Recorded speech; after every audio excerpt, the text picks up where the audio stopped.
सर्वं तुझे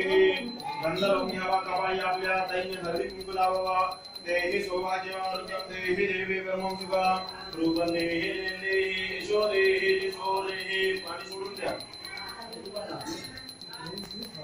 चला ताई हळदी कुंकू लावून घ्या कपाळी देहि सौभाग्यमार्गं देहि देवी ब्रह्मं सुखं हळद कुंकू इकडे तुमच्या बाजूला इकडे बघायची गरज नाही तुम्हाला ओम सर्वस्वाहा ओम स्वस्तिना साक्षात्कल्हान प्रतिदा विनायकं ध्यानितं स्वस्तिं कुर्वन्नः काकांनी जीवे पाळीला डाव्या हाताने उजव्या हातावरती घेऊन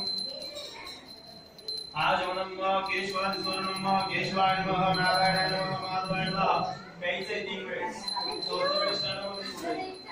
आज नमः केशवाय नमः नारायणाय स्वाहा माधवाय स्वाहा गोविंदाय ताटामध्ये गोविंद हात थोडा विष्णवे महाराज सुंदराय महाराज विक्रमाय महाराज रामाय महाराज श्रीराम महाराज श्री जय महाराज नारायण महाराज सुंदर